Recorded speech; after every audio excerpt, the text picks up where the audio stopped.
All right, now a while back I asked you to ask me a few questions for a Q&A for YouTube. Thanks for sending in so many questions. I've selected a bunch of them, and Ivo, who is making my videos, is actually going to select a few, going to ask me those questions, and yeah, let's go. What is your opinion on normal education, university? Okay, I think that's actually a really good question. But let me start at something which really annoys me. Now, so many people these days, they sort of say, oh, you should drop out.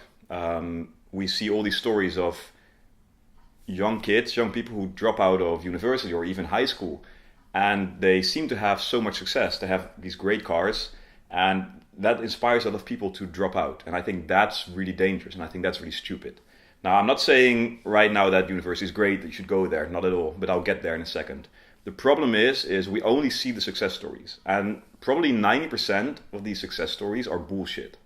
Right? They rent a Lamborghini, they rent a Ferrari for a day, and then they say, oh, see how much money I make, it's because I dropped out, now buy my course, and then you'll do the same. And yes, there's a few people who have dropped out and they're super successful, and it's because they had a plan. So if you, I can't tell you, yes, you should drop out, or yes, you should stay in college, school, whatever. I think high school, for 99% of the people, finish it. Just finish it. It brings structure. You still have so much time afterwards to do the things that you want to do.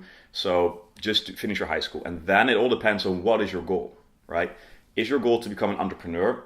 If yes, if you really know that you want to become an entrepreneur, then you probably, there's not much point in going to university, not much point in going to college, especially because I believe they don't really promote it. They don't really, push you and inspire you to become an entrepreneur. They teach you how to, school systems teaches us to work for someone and to do the things that the society expects from us. But if you want to become an entrepreneur, then you're going to have to make your own decisions. So if you are sure that you want to become an entrepreneur, then I think, college and university may not be the best option. If you want to become a doctor, of course, go to university. A lawyer, the same, right? The only thing is, if you don't have a plan, and if you don't have proper structure and systems in place, you're going to drop out. What's going to happen is you're going to think, oh, I have all the time in the world today, I'll do it a bit later. Or, I don't have to get up early, I'll just get up at like 10, 11, because I have all day and I have tomorrow and I have so much free time. So what you see happening with a lot of people is they drop out, all of a sudden they lose their structure and all the systems they have because you still had to go to school every day, right? So now you lose that structure and they just do nothing. And they start feeling bad about themselves, they've been procrastinating, and they become depressed and they start flipping burgers for the rest of their lives. So let's be honest, we see the success stories, but we don't see the people who don't make it, who just work at McDonald's or something for their entire life because they dropped out, didn't have a plan, didn't have structure. So in short, university for certain jobs, again, if you want to become a doctor or something, very important. If you want to become an entrepreneur, you probably don't have to go to college, you don't have to go to uni, but make sure you have a plan, have a system, have someone to keep you accountable. You have to call every morning. Make sure that you have that plan ready before you decide to drop out. And at that point, yes, it might be a good call to drop out. But again, I can't really tell you. It just depends on you, on your situation. But that's, in general, my opinion on it. How do you deal with procrastination? Okay, well, that's, I guess, a follow-up question. We all procrastinate. Right? We all have things that hopefully you write a to-do list every single day, and the same questions or same to-dos keep coming back on your to-do list every single day, and for some reason you just can't do it. And there can be a lot of reasons why you're procrastinating, but let's focus on how to solve it. Now, there's something which is called the 5-minute rule. And the 5-minute rule basically means is, if you've been procrastinating something for a long time, promise yourself that you will spend 5 minutes on this today. And whatever happens, you're going to stop after 5 minutes. Everyone has 5 minutes, right? And it's, even if you don't like it, don't want to start, spending 5 minutes is fine. And what happens normally is once we start, we actually don't want to stop. Right? Once we start, we think, oh, it's not that bad. It's actually, it's actually nice to do this. So the next day, it will be on your to-do list, and you will finish it, 100%. So spend 5 minutes on something you've been procrastinating on today, tomorrow, and you will see that the next day you will probably finish it. So that's a very important thing. Another thing when it comes to procrastination is focus on the positive side. We often say, oh, I don't want to do this because, focusing on the negative is not going to solve anything. You're going to have to focus on the positive. So say, imagine how you would feel if you've done it. Imagine all, the sort of stress that it's taking right now because you have to do it. It's always in the back of your head. Think about how good you will feel if you've if you've actually been successful. Another trick is, for example, sometimes I don't feel like getting out of bed, or I always get up really early to go to the gym. There's days that I don't feel like it. And what I do is, instead of asking myself, I don't want to go to the gym, or thinking of reasons why I should stay in bed, I try to flip it around. So I ask myself, on a scale of 0 to 10, how much do I feel like getting out of bed and going to the gym now? And maybe it's a 3, right? I really don't feel like doing it right now. Then I ask myself, why is it not a 2? So instead of listing the things why I don't want to go up, why is it a 3 and not a 2? And probably because I'll say, okay, so I know that I'll feel better afterwards. I know my whole day will become more productive. I know that I will be closer to my goals, which I have. And by just focusing on the positive, my 3 goes to a 7, and I'll get out of bed and I'll go to the gym. So if you've been procrastinating something, it's the same. Why, don't say why you haven't been doing it, but why, okay, so I feel like a 3 for doing this, so why not a 2? Focus on the positive things. Just spend 5 minutes not today on it, and yeah, you'll probably solve it. So that's what I would do. All right, next question. Do you work on weekends? Okay, well, it is Sunday now, and I guess this is sort of work. What I do is, I think everyone should always have one day of not working a week minimum. Right? So for me, Saturdays are no work. If you follow me on Instagram, you'll probably not see me post any stories on Saturday, because it's just chill day. So I don't work on Saturdays, and Sundays I do always have my Facebook group calls. So that is sort of work, and other than that, I try to relax a bit. During the week, yes, I'll work a lot. Sundays a bit, Saturdays no work at all. Another rule that I have is, every 3 months, you need at least 1 week where you don't work at all. And actually just don't work, because that brings balance back into your life, and that will motivate you. If you're working 7 days a week, right, here's what will happen.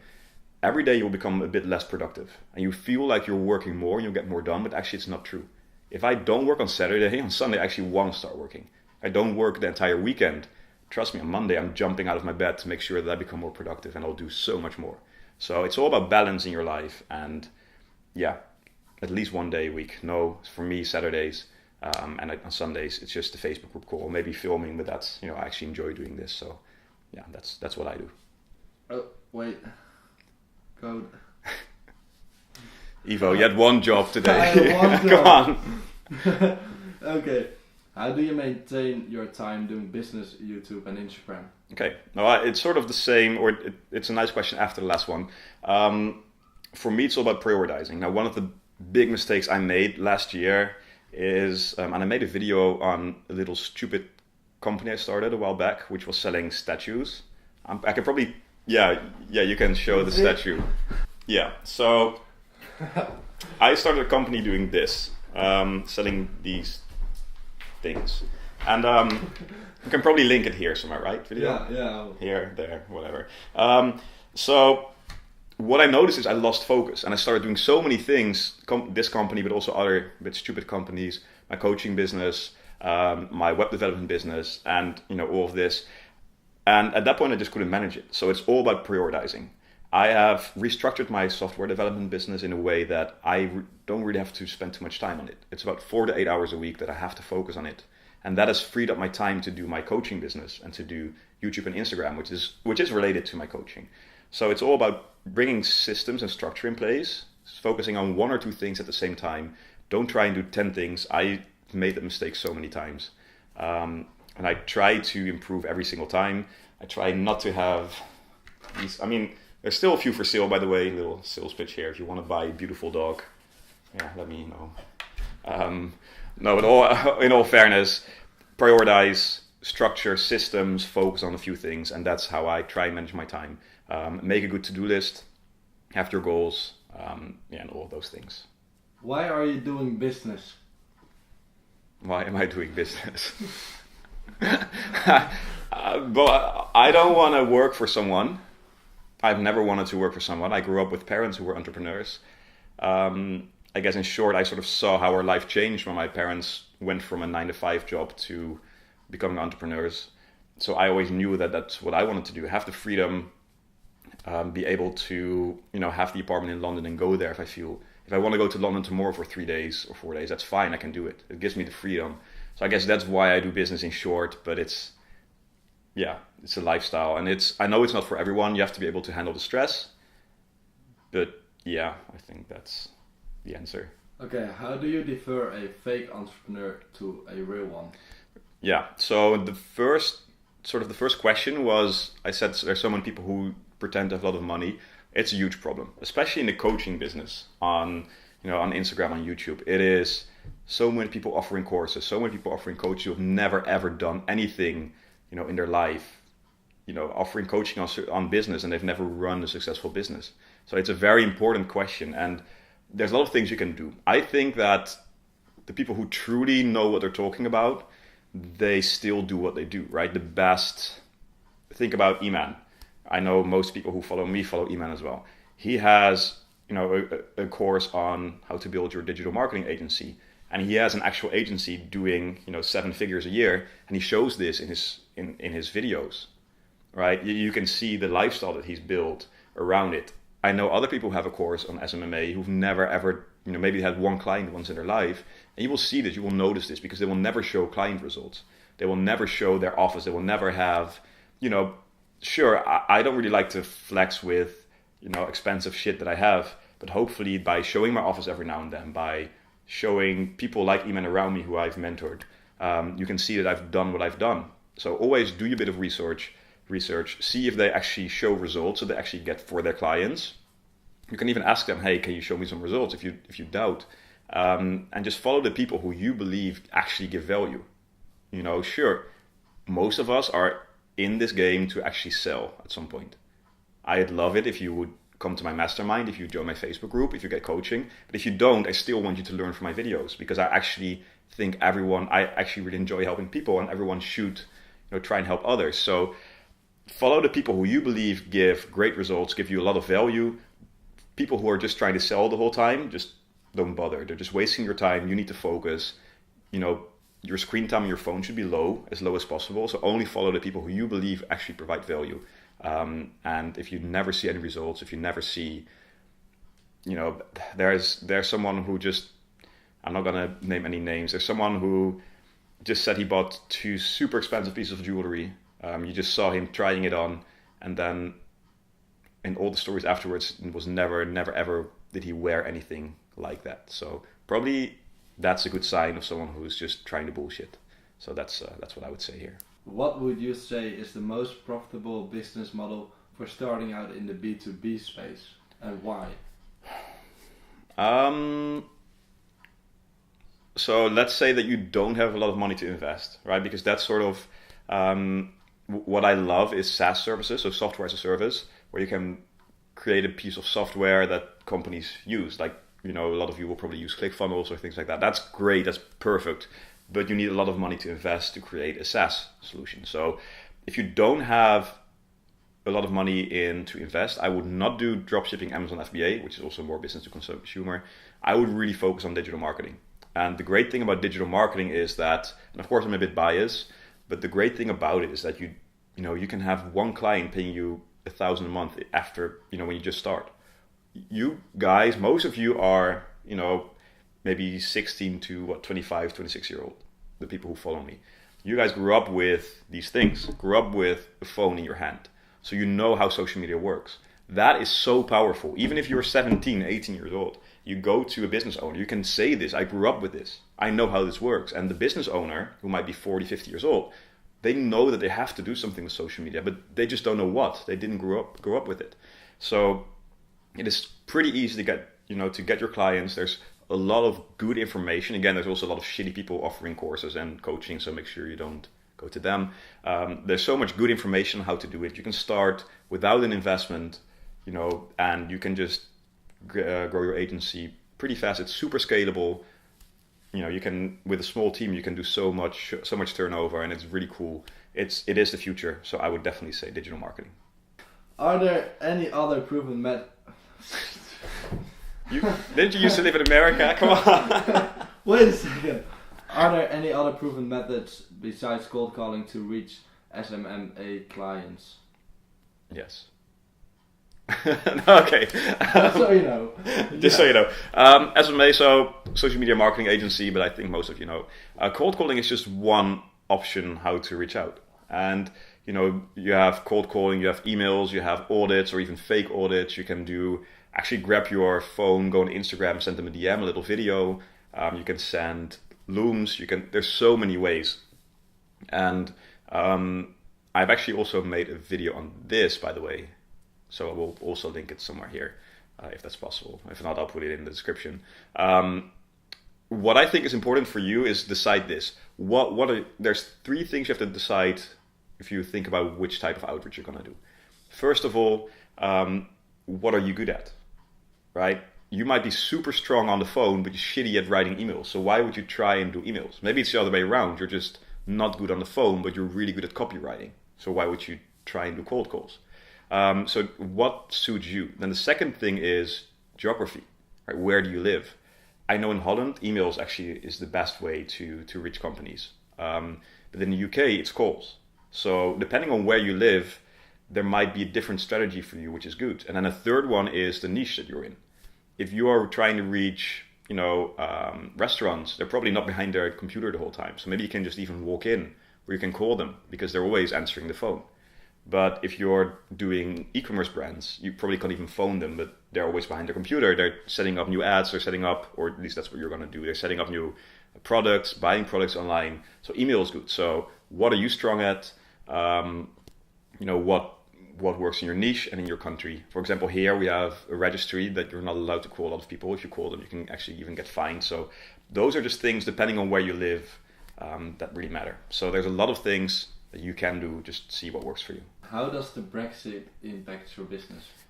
That I actually don't really know yet. The Brexit is coming in 30 days from now. At least if nothing's going to change. So right now it's very, very unclear. And I like to focus on things I know for a fact. So when it comes to Brexit right now, I'm trying to get a new apartment in London in the next couple of weeks, actually. And hopefully that's no problem at all. Right now it's no problem, but I actually spoke to one real estate agent who said, well, we just can't sign a contract with you right now because we don't know if you're allowed to live here in 2 months. And then what are we going to do if because you have to pay up front. So yeah, I really don't know. As soon as I sort of figure out, because I know a lot of people do business from the UK to other countries, or you live in Europe and you do business with companies in the UK. So as soon as there's more on this, I'll actually make a video on what are the impacts and what should you be doing. But for now, I try to focus on the facts. I can still work, I can still travel. I'm pretty sure nothing will really change in the next couple of years because there's just no way that they're going to fuck up the entire country by closing the borders, at least I hope. If you're from the UK, then please make sure that things like this never happen again in your country because it's just stupid. So yeah, we'll see. And as soon as we know more, I will actually make a whole video on this. What is your opinion relating to the hype of passive income? Passive income is great. I mean, if you've read the book it's not Thinking Grow Rich, it's Rich Dad Poor Dad. If you read that book, it's all about how you should. I'd say definitely read it, by the way. It talks about how you should get money from your asset column. A lot of people work for someone, then they pay taxes, and then with that they buy something that only brings more cost, like a house, right? So you work harder, you maybe start earning a bit more money, you start paying more tax, so you buy a bigger house, so your mortgage goes up, all your costs go up. And what you try to do is to get money through your assets. So what I did, for example, is I bought garage boxes, which now start bringing me money, and that money I can just spend on whatever I want, right? Because it's becoming passive. I do a bit of affiliate marketing, so people who want to use ClickFunnels, I offer them a little bonus if they use my link, and then ClickFunnels pays me about $40 a month for everyone who signed up using my link, and that's just passive, and it's great.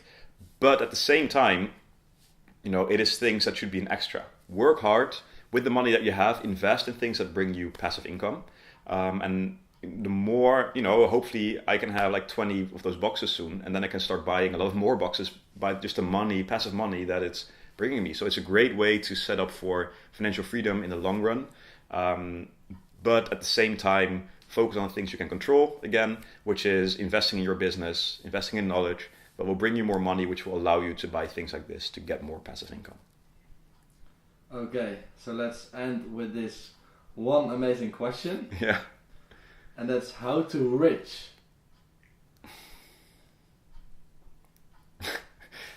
Yeah. How to rich? Good question. Thank you for all your great questions. I really don't know what to say on that one. How to rich? It's almost as good as the last question I had with how to send email to people who don't have email, which also was a great question. Yeah, thanks for the great questions. I don't know how to answer this one. I hope there was a lot of value in this. If so, if you're not subscribed yet, please do so. Then I will tell you how to rich in the next video. Leave a like, and I will be back soon.